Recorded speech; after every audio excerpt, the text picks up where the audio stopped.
जय श्री कृष्ण जी। राधे राधे। आप सबको मेरा ढेर सारा राम राम और प्यार भरा नमस्कार। आज मैं आपको जेठ मास महात्म्य कथा सुना रही हूँ। इस कथा में कुल 30 अध्याय हैं जो आपको मेरे इस चैनल पर एक के बाद एक उपलब्ध हो जाएंगे और आप प्लेलिस्ट में जाकर देखेंगे तो आपको सभी अध्याय एक ही साथ में मिल जाएंगे। वैसे तो वैशाख के महीने को बहुत ही पवित्र महीना माना गया है। स्नान, दान, धर्म, पुण्य सब के लिए वैशाख मास बहुत ही पवित्र महीना है। लेकिन जेठ का महीना भी कोई कम नहीं है। शास्त्रों में वैशाख मास के समकक्षी ही जेठ मास को बताया गया है। जेठ का महीना गर्मियों का सरताज है। इस महीने में अच्छे अच्छे लोग धूप से बचाव के लिए अपना सिर ढक लेते हैं, यहाँ तक कि उन्हें घूंघट भी निकालना पड़ता है। इसीलिए तो इस महीने को जेठ महीना कहते हैं, क्योंकि घर में जेठ जी बड़े होते हैं तो बहू रानियां उनसे घूंघट निकालती है। जेठ जी के बराबर इस महीने को उपमा या उपाधि दी गई है। यह महीना जलदान, पदवेश दान यानी जूता चप्पल का दान, छाता दान यानी चिलचिलाती धूप में हमें छाया की जरूरत होती है और वो छाया हमें छतरी, छत्र या छाता से प्राप्त होती है। इस तरह के दान के लिए सर्वोत्तम महीना है। सूर्य की किरणों की तपन की ज्येष्ठता के कारण हिंदू पंचांग में वर्ष के तीसरे महीने को ज्येष्ठ कहा जाता है।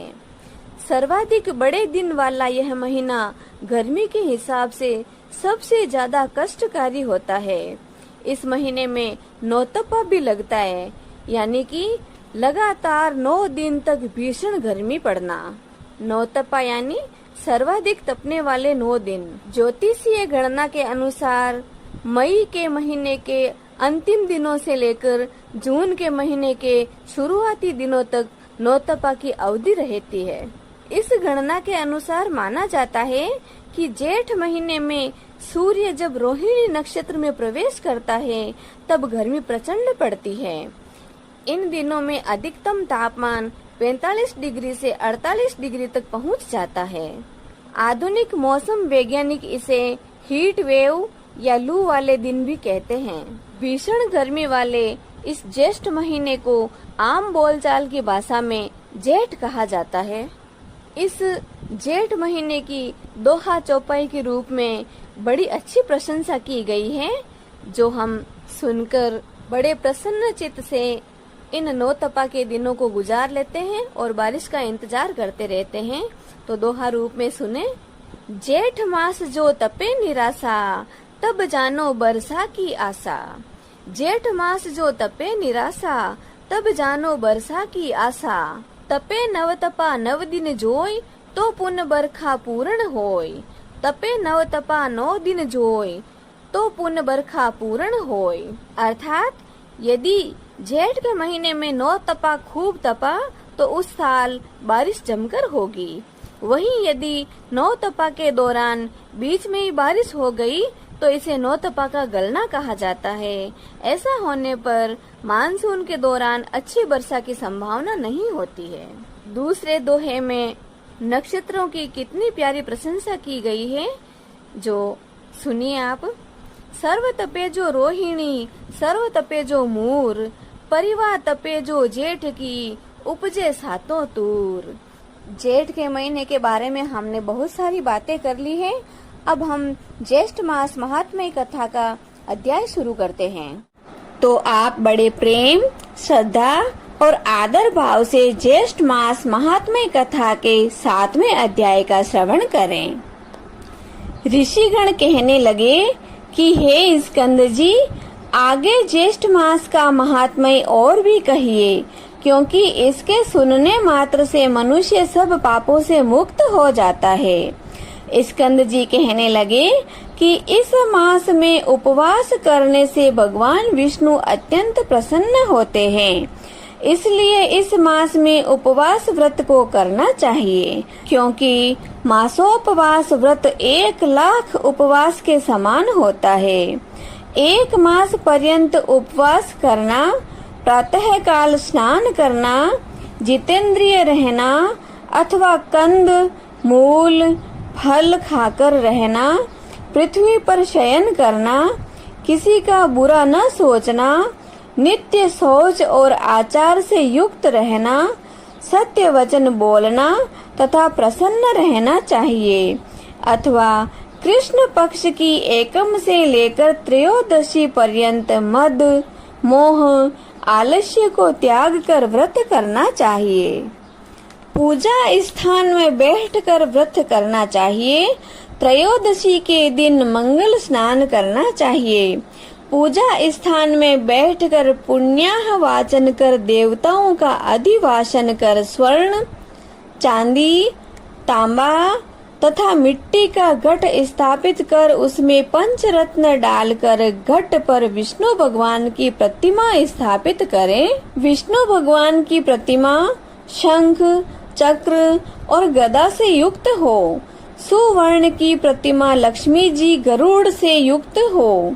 अपने ग्रह सूत्र के अनुसार प्रथम ब्रह्म आदि मंडल देवता की पूजा करें। 4 द्वार से शोभित पुष्पों का मंडप बनावें।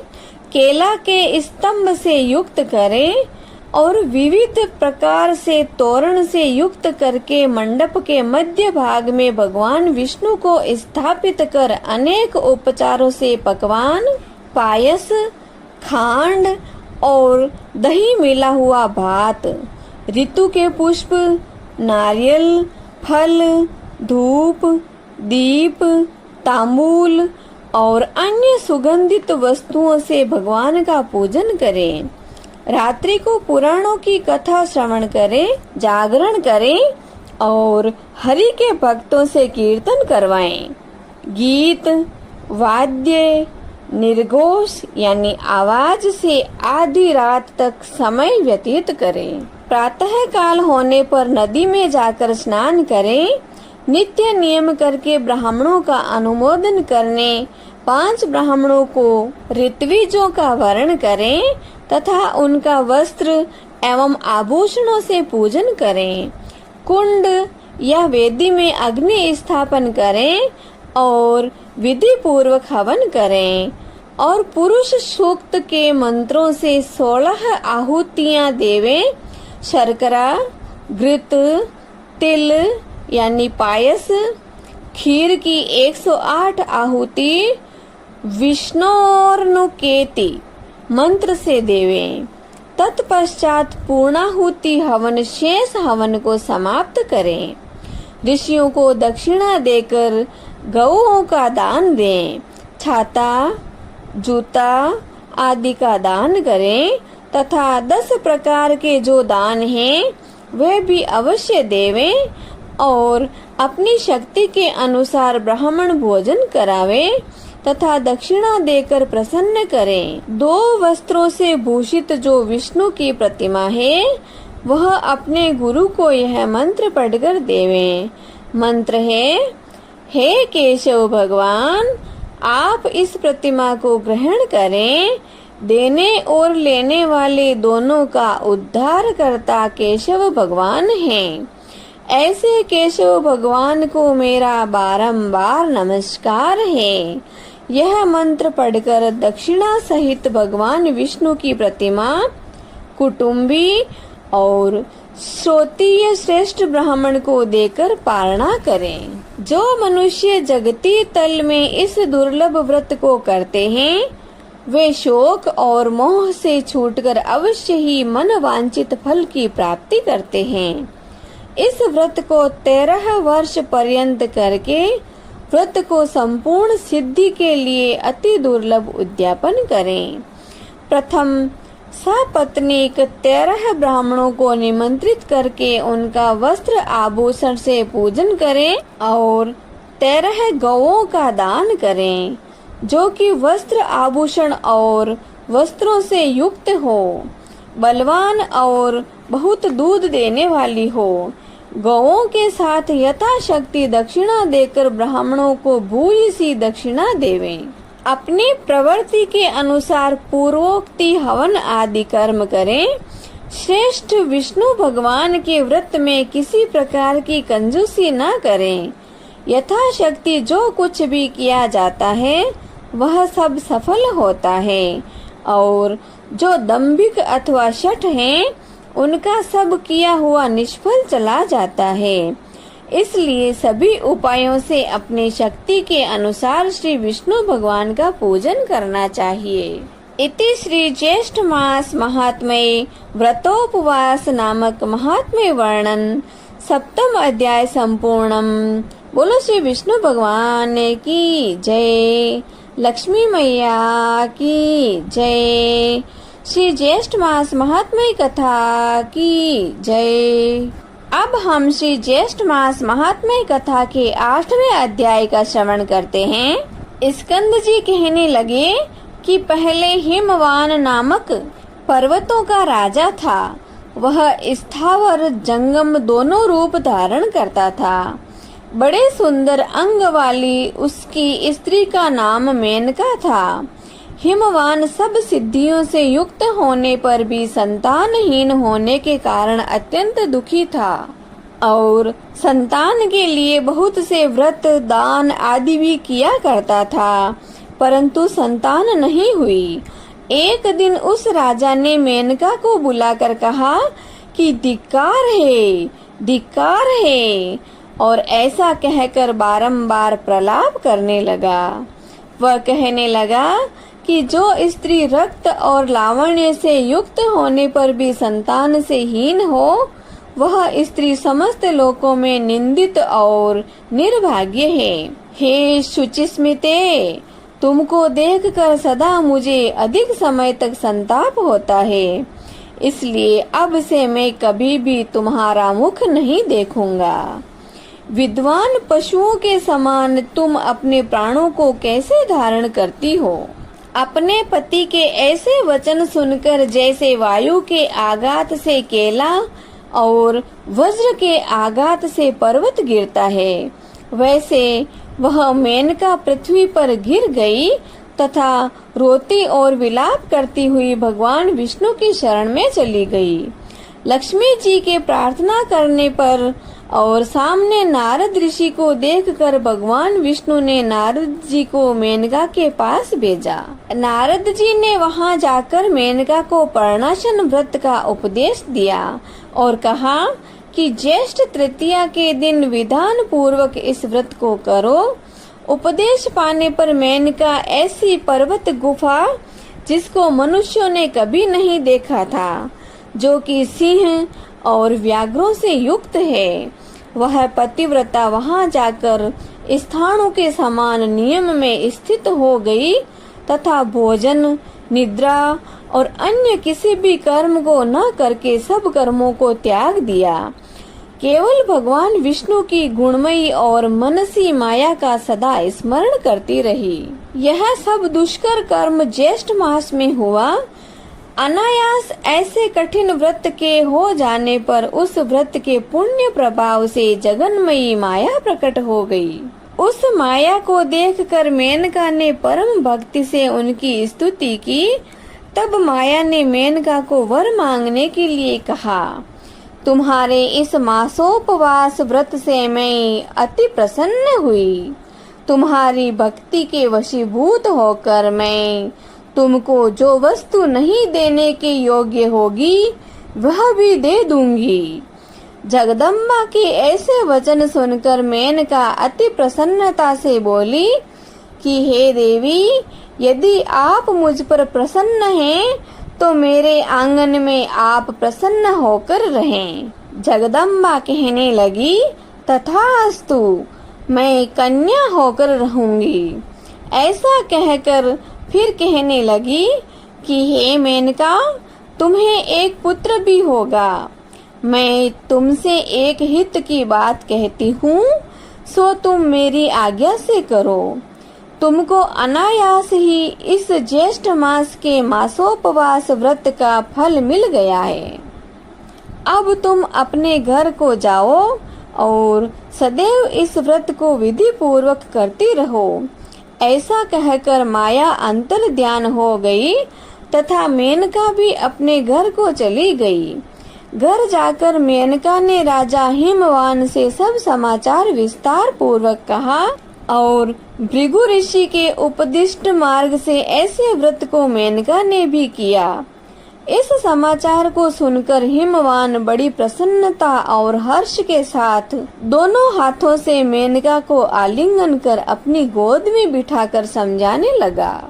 उसके पश्चात कुछ काल व्यतीत हो जाने पर मेनका गर्भवती हुई और वशिष्ठ ऋषि ने आकर मेनका का पुंसवन संस्कार करवाया। स्कंद जी कहते हैं कि हिमाचल के समान मनुष्य पृथ्वी पर अति दुर्लभ होते हैं। जिसके घर में स्वयं जगदम्बा प्रकट हुई और उमा, गौरी और पार्वती के नाम से विख्यात हुई। इस प्रकार ज्येष्ठ शुक्ल चतुर्थी को शिवा प्रकट हुई। इसलिए सौभाग्य की वृद्धि के लिए स्त्रियों को चतुर्थी के दिन शिवा का व्रत अवश्य करना चाहिए। मिट्टी का शिव बनाकर मंडप के चारों द्वारों को अच्छी तरह से शोभित करना चाहिए। गिरिजासन के चारों तरफ धान्य को बिछाकर मध्य भाग में अपनी शक्ति के अनुसार चांदी का झूला बनावे। उमा की सोने की प्रतिमा बनाकर सुंदर झूले में स्थापित करें और श्रद्धा अनुसार भक्ति से विधिवत उनका पूजन करें तथा सुहागिन ब्राह्मणियों का पूजन करें और कन्याओं को भोजन करावे। अनेक सौभाग्य द्रव्य माला और चंदन से पूजन करें। गाना और बाजा तथा कीर्तन आदि से सारा मास व्यतीत करें। नित्य हविष्यान्न का भोजन करें और यत्न पूर्वक नित्य कथा सुनें। तत्पश्चात फल संपत्ति के लिए उद्यापन करें और गौरीर्भीमायम इस मंत्र से खीर का हवन करें। समस्त कार्य करते समय दूध देने वाली गौ का दान करें। यह स्त्रियों के लिए सौभाग्यदायक गौरी व्रत प्रसिद्ध है। जो स्त्री मोहवश चतुर्थी को भोजन करती हैं, वह जन्म जन्मांतर में दुर्भगा होती है। उस दिन से इस व्रत की जगती तल में उमा जयंती नाम से प्रसिद्ध हुई। मेनका ने पुत्र संतान के निमित्त फिर इस व्रत को किया तथा इसके प्रभाव से महान तेजस्वी पुत्र उत्पन्न हुआ। वह मेनाक नाम से दूसरा हिमाचल कहा जाता है। इति श्री ज्येष्ठ मास महात्म्य गौरी व्रत महात्म्य वर्णन 6वां अध्याय संपूर्णम। बोलो श्री विष्णु भगवान की जय, लक्ष्मी मैया की जय, ज्येष्ठ मास महात्म्य कथा की जय। अब हम जगत के पालनहार प्रभु की आरती करते हैं। हरि ओम। शांताकारं भुजंगशयनं पद्मनाभं सुरेशं विश्वाधारं गगनसदृशं मेघवर्णं शुभांगं लक्ष्मीकान्तं कमलनयनं योगिभिध्यानगम्यं वन्दे विष्णु भवभयहरं सर्वलोकैकनाथम्। ओम जय जगदीश हरे स्वामी, जय जगदीश हरे। भक्त जनों के संकट, दास जनों के संकट क्षण में दूर करे। ओम जय जगदीश हरे। जो ध्यावे फल पावे, दुख बिन से मन का। ओ प्रभु दुख बिन से मन का। सुख संपत्ति घरे आवे, सुख संपत्ति घरे आवे। कष्ट मिटे तन का। ओम जय जगदीश हरे। मात पिता तुम मेरे शरण गहूँ किसे कियो स्वामी शरण गहूँ किसे की तुम बिन और न दूजा आप बिन और न दूजा मैं आस करूं जिसे की ओम जय जगदीश हरे तुम पूर्ण परमात्मा तुम अंतर्यामी ओ प्रभु तुम अंतर्यामी पार ब्रह्म परमेश्वर पार ब्रह्म परमेश्वर तुम सबके स्वामी ओम जय जगदीश हरे तुम करुणा के सागर तुम पालन करता हो स्वामी आप पालन करता मैं मूर्ख खल कामी मैं सेवक आप स्वामी कृपा करो भरता ओम जय जगदीश हरे तुम हो एक अगोचर सबके प्राणपति ओ प्रभु सबके प्राणपति किस विध मिलो दयामय किस विध मिलो कृपामय आपको मैं कुमति ओम जय जगदीश हरे दीन बंधु दुख हरता ठाकुर तुम मेरे हो प्रभु रक्षक आप मेरे करुणा हाथ बढ़ाओ श्रद्धा प्रेम बढ़ाओ द्वार पड़ा तेरे ओम जय जगदीश हरे विषय विकार मिटाओ पाप हरो देवा हो स्वामी कष्ट हरो देवा श्रद्धा भक्ति बढ़ाओ करुणा प्रेम बढ़ाओ संतन की सेवा ओम जय जगदीश हरे तन मन धन सब कुछ है तेरा हो स्वामी सब कुछ है तेरा तेरा तुझको अर्पण आपका आपको अर्पण क्या लागे मेरा ओम जय जगदीश हरे श्री जगदीश स्वामी जी की आरती जो कोई नर नारी गावे हो जारा पाप परा जावे जारे घर लक्ष्मी जी आवे हो जारे नव निधे होई जावे हो जारा दुख दारिद्र जावे हो जारे सुख संपत्ति आवे हो वे तो भक्ति मुक्ति पावे कहत शिवानंद स्वामी रटते भोलानंद स्वामी मनवांचित फल पावे ओम जय जगदीश हरे। ओम जय जगदीश हरे। ओ स्वामी जय जगदीश हरे। ओ प्रभु जय जगदीश हरे।